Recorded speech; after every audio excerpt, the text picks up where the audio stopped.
आणि म्हणून शासनाला सुद्धा आपण सांगितलं पाहिजे की आमचा मातंग समाज आता हा खवळलेला आहे.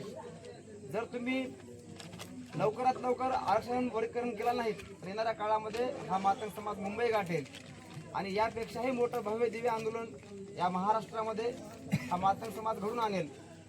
या माध्यमातून आपल्याला हा संदेश शासनाला द्यायचा आहे. त्याकरिता आपल्याला सर्वांनी दिनांक 18 जूनला ज्योतीमध्ये समजा पेरणी असेल किंवा काही असेल हे सगळे काम बाजूला सारून या दिवशी सहपत्नी मुलाबाळासकट या मोर्चाला हजर राहायचं आहे. त्यानंतर येणाऱ्या पुढच्या महिन्यामध्ये सुद्धा लोकस्वराज आंदोलनाचे आदरणीय भरांडे साहेब यांची सुद्धा पदयात्रा मुंबई जात आहे. त्याकरता सुद्धा आपल्याला तिथे सुद्धा त्या आंदोलनाला आपल्याला हजर राहायचं आहे. येणाऱ्या काळामध्ये लवकरात लवकर आपलं जे ध्येय आहे किंवा आपलं जे आपल्याला जे गोष्टी करून घ्यायच्या आहेत तर त्या कशा लवकर करून घेता येतील याकरिता मातंग समाजानं जीव लावून झटलं पाहिजे.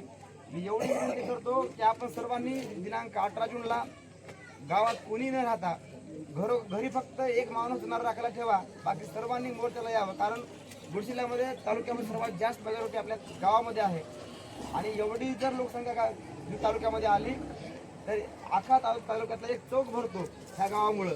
एवढी तर लोकसंख्या आहे. म्हणून या गावाला विशेष विनंती आहे कृपया आपण सर्वांनी इथं जेवढे आपण जमलेलो ते आपण सर्वांनी काळजी घेऊन सर्वांना वैयक्तिक भेटून सर्वांना याचे महत्त्व पटवून देऊन सर्वांना आपण ज्योतीला घेऊन यावं एवढ्या आपल्याकडनं आदर्श व्यक्त करतो आणि आपण सर्व होणाऱ्या मोर्चात उपस्थित राहाल अशी मी आपल्याकडे आशा बाळगतो आणि माझे 2 शब्द संपवतो. जय लहोजी.